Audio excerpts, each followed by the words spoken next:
और खुद चिराग पासवान कौन है? वो भी रामविलास पासवान के बेटे हैं, बीजेपी हो। और रोहिणी आचार्य कौन है? मीसा भारती कौन है? तेजस्वी यादव कौन है? तेज प्रताप यादव कौन है? अभी तो और कुछ लोग बचे हुए हैं उनके घर में। अब देखिए चिराग पासवान यहाँ पर क्यों जीतते रहे। एक सबसे पहला बात कि चिराग पासवान के साथ जो vote bank vote combination NDA के पक्ष में आता है वो 25% जनरल प्लस SC/ST जो वहां पर 30%, जो अनुसूचित जाति और अनुसूचित जनजाति है, वो सिर्फ जमुई का ही समीकरण ये नहीं है। आप बताइए ना, पिछला बार तो 2019 में बीजेपी को बहुत आया। यूपी का चर्चा कीजिए, आप महाराष्ट्र का चर्चा कीजिए, बंगाल की चर्चा कीजिए, बिहार की। क्या लगता है कि बिना दलित वोट का इतना बड़ा मतलब नंबर आता क्या बीजेपी को? 303 आया था। देखिए प्री मोदी और पोस्ट मोदी मोदी के आने के पहले जमुई में कई तरह की बातें चल रही थी। अरुण भारती की स्थिति वैसी नहीं थी जैसी आज है, लेकिन मोदी के चुनाव प्रचार के बाद जो वहां से ग्राउंड रिपोर्ट आ रहा है वो यही है कि अरुण भारती आज मजबूत। दोस्तों, भाजपा के परिवारवाद के शोर के बीच जमुई से अपने जीजा अरुण भारती को चिराग पासवान ने उम्मीदवार बनाया और उसके बाद से ही जमुई लोकसभा पर काफी चर्चा हो रही है।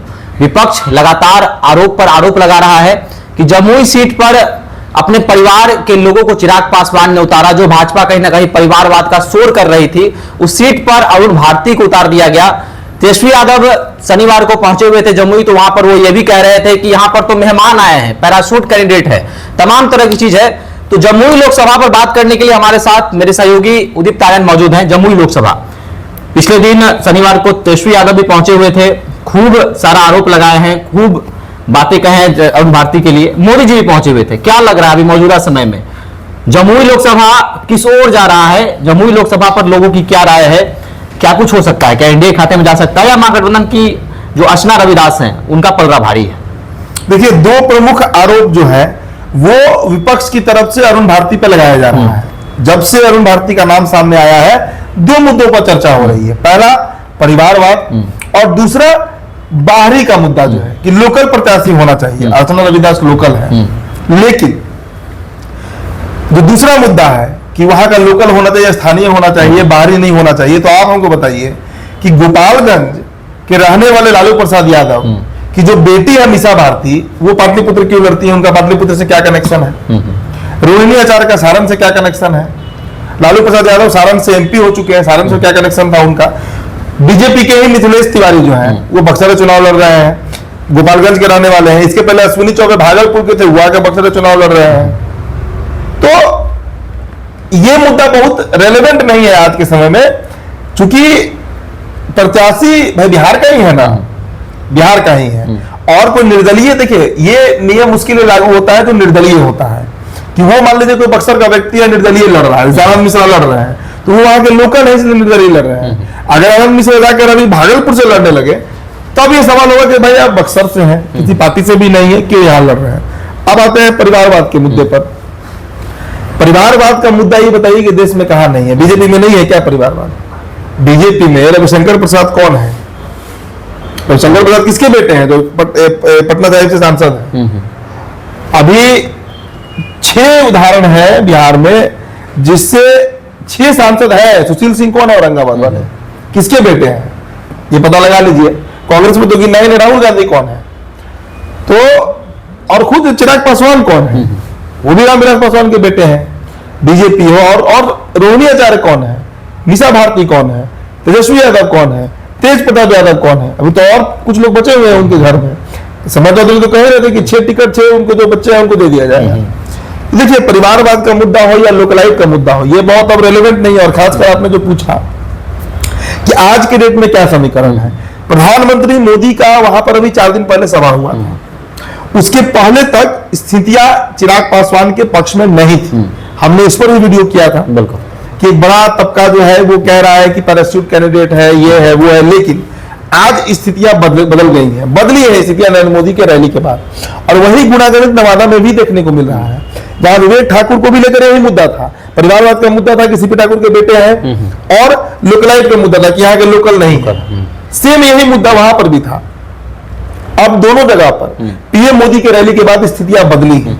अब तो हम पहले जातीय समीकरण पर बात कर लेते हैं। देखिए जमुई जो है ना, वो एक तो रिजर्व सीट है और चिराग का संसदीय इलाका है पिछले 10 सालों से। अगर वहां के जातीय समीकरण पर हम नजर डाले शुभम, तो वैसे वोटर्स की, वैसे जाति की हम पहले चर्चा करते हैं जिनकी वोट वहां पर बाहुलता में है। पहले नंबर पर यादव वोट 3 लाख, 3 लाख वहां पर यादव वोटर है अकेले, एक मुश्त, सबसे बड़ा वोट बैंक वही है। दूसरे नंबर पे राजपूत है 2 लाख, तीसरे नंबर पे वैश्य है 1.5 लाख और चौथे नंबर पर अति पिछड़ा है 1.5 लाख। अगर प्रतिशत में देखिए तो ओबीसी 30%, ईबीसी मतलब अति पिछड़ा 10%, सामान्य 25%, इसको आप नोट कर लीजिएगा। 25% जनरल क्लास वोटर है, मतलब ब्राह्मण, भूमिहार, राजपूत और कायस्थ कहते हैं। ये 25% अकेले है, 1/4, और ये पूरा वोट चिराग पासवान को जाता रहा है और इस बार अरुण भारती को ये वोट जाएगा। इसके अलावा मुस्लिम वहां मात्र 5% है, एससी 20% और एसटी 10%।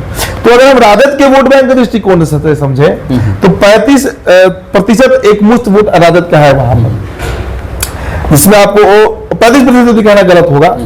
यादव 25% के आसपास है और 5% वहां पर है आपको मुस्लिम, ये 30%। अब देखिए चिराग पासवान यहाँ पर क्यों जीतते रहे। एक सबसे पहला बात कि चिराग पासवान के साथ जो vote bank vote combination NDA के पक्ष में आता है वो 25% जनरल प्लस एससी एसटी जो वहां पर 30% है, जो अनुसूचित जाति और अनुसूचित जनजाति है। वो सिर्फ जमुई का ही समीकरण ये नहीं है, आज पूरे देश का अनुसूचित जाति जनजाति का जो तबका है, दलित तबका है, वो नरेंद्र मोदी से कनेक्टेड है। कारण जो सरकारी योजनाओं का लाभ उनको मिल रहा है, फ्री राशन, कई तरह की योजनाएं, सैकड़ों योजना नरेंद्र मोदी चला रहे हैं पिछले 10 सालों से, और खासकर कोविड के बाद से वो बढ़ा है, वो बड़ा इम्पैक्ट डालता है उस तबके पर। उससे बहुत अधिक प्रभावित ओबीसी या ईबीसी नहीं होता है, लेकिन जो दलित तबका है, जो अनुसूचित जाति जनजाति की चर्चा होती है, वो बड़ा इम्पैक्ट उस पर पड़ता है। मान लीजिए कि उसको महीने का अगर 500 रुपया ही मिला एक व्यक्ति को, परिवार में अगर 5 व्यक्ति है तो पैसा उसको मिल रहा है 2500 प्लस पर व्यक्ति राशन मिल रहा है, तो कम से कम जो नॉर्मल जीविका है उसका वो चल रहा है।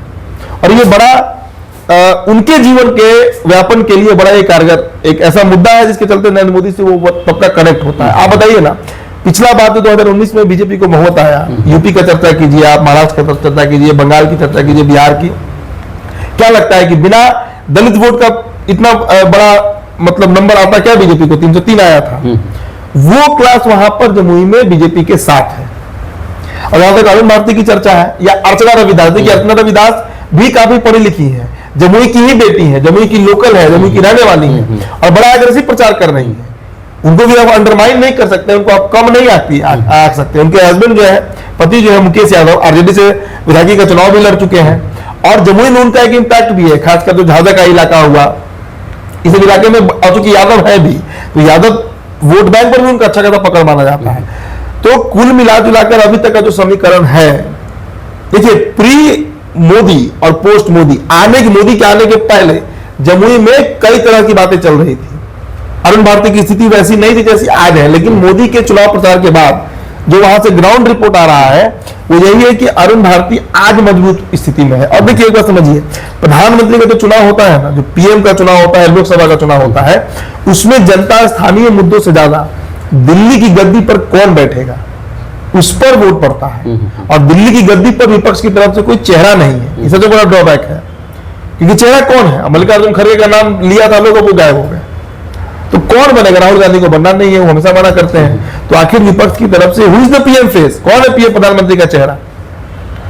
इधर नरेंद्र मोदी 10 साल से शासन कर रहे हैं और फिर अपने लिए वोट मांगने आ रहे हैं। मतलब एनडीए की तरफ से तो क्लियर है, क्रिस्टल क्लियर है कि नरेंद्र मोदी ही चेहरा है और वही प्रधानमंत्री बनेंगे अगर बहुमत आएगा। तो जनता के ऊपर इसका बड़ा इम्पैक्ट पड़ता है, जनता के ऊपर इसका बहुत बड़ा इम्पैक्ट पड़ता है। बीजेपी के लिए एक और एडवांटेज जमुई में क्या है समझिएगा, मुस्लिम मतदाता वहां बेहद कम है, मुस्लिम मतदाता वहां बेहद कम है। और यही कारण है कि 2009 में भले ही भूदेव चौधरी जीत गए थे, लेकिन 14 में चिराग जीते, 19 में चिराग जीते और इस बार चिराग के जीजा अरुण भारती जो है वो जीत सकते हैं, वो जीत सकते हैं। मार्जिन हो सकता है कम होगा, मार्जिन ज्यादा बड़ा नहीं होगा, लेकिन जीतने की जो उनकी संभावना है सो वो बड़ा हो सकता है। अच्छा, बसपा से भी उम्मीदवार हैं सहदेव रविदास, क्या कुछ कहेंगे? बसपा कितना प्रभाव वहां डालेगा? क्योंकि वहां से भी रविदास ही, सहदेव रविदास हैं, एससी सीट भी है और बसपा से मायावती भी एक दलित चेहरा है, तो कितना प्रभाव डालेगा? देखिए बिहार से जो सटा हुआ बॉर्डर है ना यूपी का, आप गोपालगंज कहिए, बक्सर कहिए, ये 2 लोकसभा और उसमें आप थोड़ा सा सासाराम को भी काउंट कर सकते हैं, क्योंकि यूपी से बाउंड्री शेयर होता है, भभुआ का जो इलाका है। ये 2-3 सीट अगर छोड़ दीजिए तो बिहार में बसपा का कहीं कोई अस्तित्व नहीं है।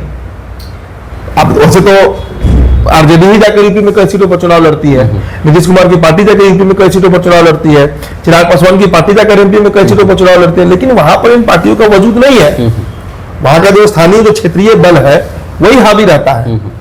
तो बसपा से कोई भी प्रत्याशी उतरेगा उसको वोट देके, मैंने क्या कहा आपसे कि प्रधानमंत्री का चुनाव है, ये देश के अगले वजीर का चुनाव है, इसमें पार्टी से अधिक देखा जाता है कि दिल्ली में कौन सा व्यक्ति ज्यादा मजबूत है और उसी के पक्ष में वोट देना। तो बसपा का कोई इंपैक्ट जमुई में अगर मेरे नजर से आप पूछिए बहुत नहीं होगा, वही होगा 10, 20, 25, 50 हजार वोट जो है वो इधर उधर करेंगे, अपने पक्ष में ले आएंगे। तो हार्डकोर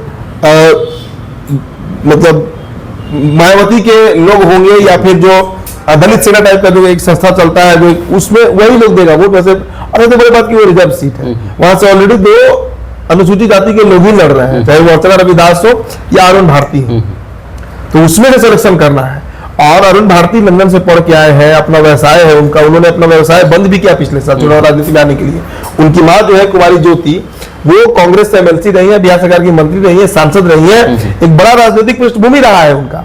तो कोई ऐसा नहीं है कि बहुत नए हैं। हाँ, ये कहिए कि बहुत कॉमन बात है अर्चना रविदास और अरुण भारती में कि दोनों लोग पहली बार चुनाव लड़ रहे हैं, लेकिन राजनीतिक पृष्ठभूमि अगर आप पूछिए तो अरुण भारती की भी राजनीतिक पृष्ठभूमि रही है। सबसे बड़ी बात कि स्वर्गीय रामविलास पासवान के दामाद है, चिराग पासवान के बहने ही है, ये एक बड़ा फैक्टर है उनके साथ। और दलितों के बीच अगर सर्वाधिक एक्सेप्टेंस बिहार में किसी नेता का रहा तो वो रामविलास पासवान का ही रहा। चलिए, तो जमुई पर कई आरोप लगे, परिवारवाद हो, प्रयोगशाला भी जमुई को कहा गया। तेजस्वी यादव ने कहा कि यह प्रयोगशाला बनकर रह गया है। साथ ही साथ यह भी कहा गया कि यहां से जो है बाहरी उम्मीदवार को उतार दिया गया है। तमाम तरह के आरोप है, लेकिन प्रधानमंत्री नरेंद्र मोदी के आने के बाद सब कुछ अब ऑल इज वेल लग रहा है। अरुण भारती के पक्ष में अरुण भारती का पॉजिटिव संदेश जा रहा है और कहीं ना कहीं अरुण भारती का पलड़ा भारी भी लग रहा है। तो जमुई सीट से आपका क्या कहना है? क्या अरुण भारती जो है वह चुनाव जीत रहे हैं या फिर अर्चना रविदास जो है वह अरुण भारती पर भारी पड़ रही हैं? क्या कुछ कहना है आप भी हमारे साथ साझा कर सकते हैं। धन्यवाद।